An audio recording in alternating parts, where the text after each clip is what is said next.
pegar nada. Você quer viver o melhor de Deus? Você tem que deixar Deus fazer o melhor da sua vida. Aí a Bíblia vai dizendo que Ezequiel continua andando, né? E chega um ponto, queridos, que a água cobre a vida daquele homem.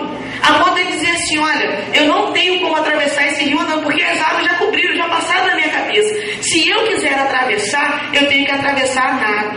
Eu tenho que mergulhar. Você precisa nessa noite aprender a mergulhar nas águas do Espírito Santo de Deus. Aleluia. Você precisa nessa noite aprender. Aí eu vejo um relacionamento de confiança. Um relacionamento de confiança. Você confia em Deus? Então, queridos, descansa nele, mergulha nessas águas. Sabe, esse texto é muito claro quando ele vai falando sobre o mover do Espírito Santo através dos anos, né? A gente vê lá em Atos, né, capítulo 2, que o Espírito Santo veio sobre 120. E a gente vê também em Atos, no mesmo capítulo 2, que diz, olha, que Deus derramaria o seu Espírito Santo sobre toda a carne, que os jovens teriam sonhos, os velhos teriam visões, que ia acontecer isso, que ia acontecer aquilo. Esse estágio é o estágio da plenitude do Espírito Santo de Deus na sua vida. Se Ezequiel chegasse para aquele homem e dissesse assim, olha, eu não vou dar mais um passo com você, porque eu não quero me aprofundar, Deus respeitaria.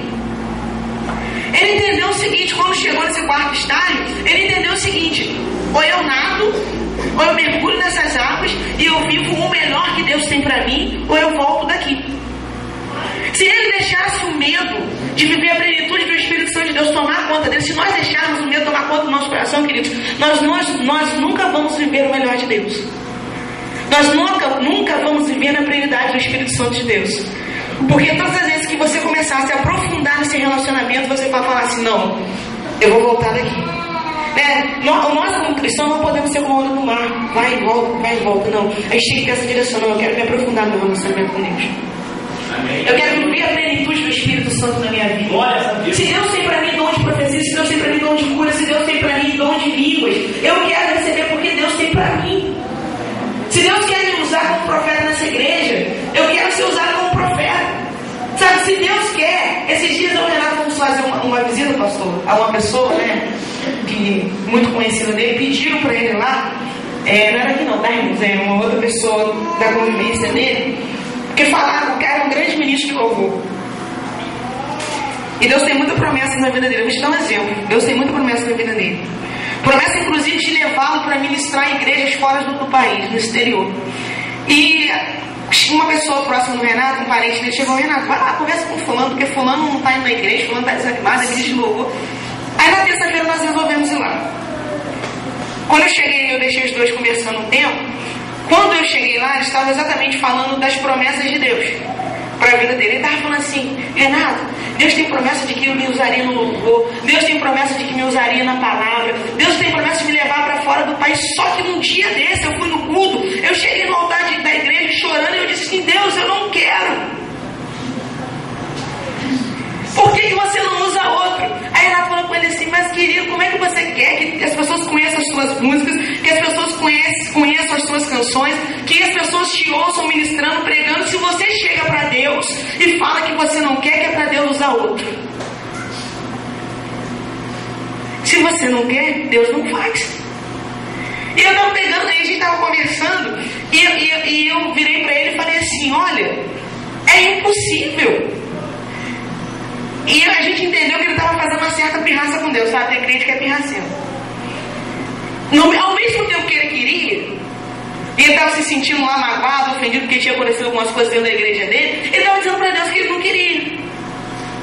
Isso sabe o que é, queridos? É medo, é insegurança. De Deus começar a usar e você não saber aquilo que você vai fazer. Né? Mas a Bíblia nos garante, quando Deus chamou todos os grandes homens, Moisés, Josué, todo Deus dizia assim, olha, pode ir que eu vou na frente. Amém. Sabe, a gente precisa e é necessário que a gente viva a plenitude do Espírito Santo de Deus. Aí a gente vai lendo, né, depois do versículo 4, aí diz assim, olha, no versículo 4 não, no versículo 6 de Ezequiel 47, Deus diz assim para Ezequiel, filho do homem, você consegue ver isso? Deus está perguntando para nós nessa noite, você está vendo? Você consegue enxergar a grandiosidade do projeto que eu tenho na tua vida? Você consegue enxergar que eu preciso que você mergulhe nas minhas águas para eu te usar de uma forma plena, de uma forma completa? Você consegue contemplar espirituais, não com os olhos naturais, mas com os teus olhos espirituais, aquilo que eu tenho para você.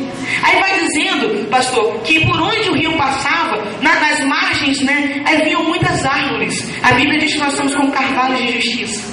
E diz que aquelas árvores tinham frutos, muitos frutos, e que os frutos que aquelas árvores produziam eram frutos que produziam uma erva medicinal que trazia cura. E dizia o seguinte, que tudo em volta tinha vida.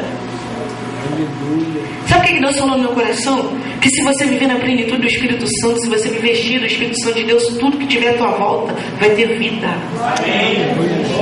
Vai ter vida, vai ter saúde. Essas águas aqui, queridos, quando elas se encontravam com o mar, diz que a água era saneada. Isso quer dizer o seguinte, o Albertinho entende bem disso. A água saneada era uma água saudável. Era uma água que, se você beber dela, ela não vai te fazer mal.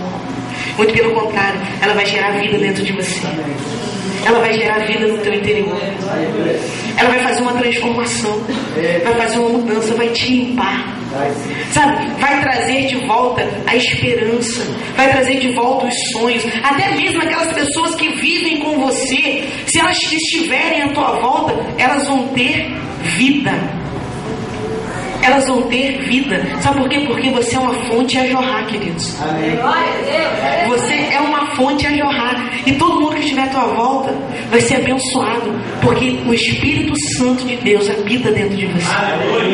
Só que o Espírito Santo de Deus, eu entendo que nessa noite, o Espírito Santo de Deus, ele não quer só habitar dentro de você. Ele quer transportar de dentro de você. Porque não tem como ele alcançar outras vidas. Né? Vamos dar um exemplo aqui. Não tem, Naldinho, como as águas, né, do Espírito Santo alcançarem a vida da Vera se ele não começar a transbordar no teu interior. Sabe? Não tem, Irineu, como as águas do Espírito Santo alcançar a vida do Simar se ela não começar a fluir dentro de você. Não existe a possibilidade de existir vida dentro da igreja se a água, o Espírito Santo de Deus, não começar a fluir de dentro de nós. Sabe, queridos, a gente retém muito a atuação do Espírito Santo de Deus nas nossas vidas. A gente retém muito. Mas nessa noite eu quero que você deixe Deus pegar nas tuas mãos e te conduzir por essas águas. E quando você entender que as águas do Espírito Santo de Deus já passaram na tua cabeça, não volta não, mergulha nessas águas e atravessa esse rio. Sabe? Atravessa esse rio. Deixa Deus te encher, deixa Deus transbordar no teu interior, deixa Deus agir de uma forma sobrenatural e tremenda na tua vida. Eu quero a plenitude do Espírito Santo de Deus para mim. Sabe? Eu quero a plenitude do Espírito Santo de Deus para mim. Tito 3, versículo 5 diz assim, olha, não pelas obras de justiça que houvéssemos feito, mas segundo a sua misericórdia, nos salvou pela lavagem da regeneração e da renovação do Espírito Santo. O Espírito Santo, ele quer nos renovar. O versículo 49, né, do texto de Ezequiel 47 diz assim, ó, porque lá chegarão estas águas e serão saudáveis e viverá tudo por onde quer que entrar este rio. Por onde quer que esse rio passar, tudo vai transformar. É isso que o texto está dizendo. Por onde quer que esse rio passar, tudo ele vai transformar. Agora, esse rio só vai passar na sua vida se você deixar. Esse rio só vai passar em você se você permitir. Esse rio só vai te lavar se você se deixar ser banhado por essas águas. Sabe, eu acho que como igreja nós ainda não vimos nada. Se a gente acha que isso aqui é sobrenatural de Deus, pastor, eu não sei o que vai ser quando a gente realmente começar a ver paralítico andar, cego ver, surdo ouvir, morto ressuscitar. Será que a gente vai sair daqui correndo? Eu não sei, queridos, o que vai ser da tua vida quando Deus falar com você assim, ó, vai lá, coloca a mão na cabeça daquele homem, fala para ele assim, levanta e anda. Ou quando você estiver lá no velório para consolar a família, Deus disser assim, vai lá e ora porque eu vou ressuscitar aquele corpo. A gente está achando que a gente está vendo o sobrenatural de Deus, estamos vendo, mas nós temos muito mais ainda para ver. Aleluia! Deus quer fazer obras ainda maiores do que Ele já tem feito. A Bíblia diz, né, que Deus faria através de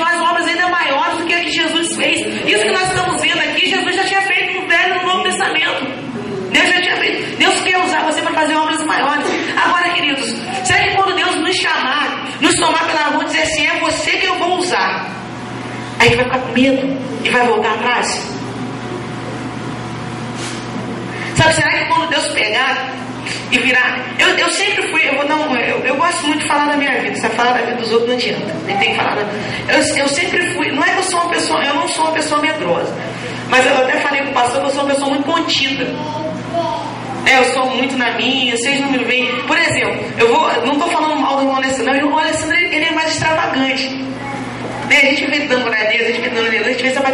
Irmãos, queria eu ser igual ao Alessandro, mas nós temos temperamento diferente. Eu sou uma pessoa muito contida. Eu fico quietinho no meu canto, na minha, mas eu percebo muitas coisas. A gente que fica sentado ali atrás, então a gente percebe coisas massas. E eu sempre... A gente tem a... Você quer ver o sobrenatural de Deus, irmão? Vai no Peniel. Você vai ver o sobrenatural de Deus. E há uns 4 anos, mais ou menos, a gente vem trabalhando com o Peniel. E eu tenho visto, assim, Deus fazer coisas muito maravilhosas naquele lugar. E a gente trabalhou muito para chegar no nível que nós chegamos hoje. Nós trabalhamos, eu, o pastor, e tem mais pessoas trabalhando nesse Peniel. E no meu primeiro Peniel, queridos, como eu estava organizando, com esse também, a gente pregava, falava, orava, mas botar a mão na cabeça da pessoa para ministrar, eu ficava só lá, escondidinho nos sons. Só abaixando, voltando, minha praia era essa. Aí, em uma das palestras que teve, a última palestra, que eu não vou falar qual é, porque os irmãos vão, tinha uma pessoa ministrando, eu sentia minhas mãos queimando demais. E ela era uma amiga minha, eu cheguei assim, pastora, está acontecendo alguma coisa diferente. As minhas mãos estão queimando muito. Ela falou assim, Deus está colocando algo nas tuas mãos.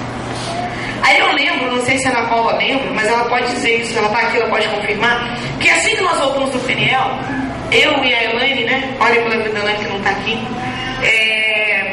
nós subimos para orar com a Ana Paula. Irmãos, escorria óleo das minhas mãos.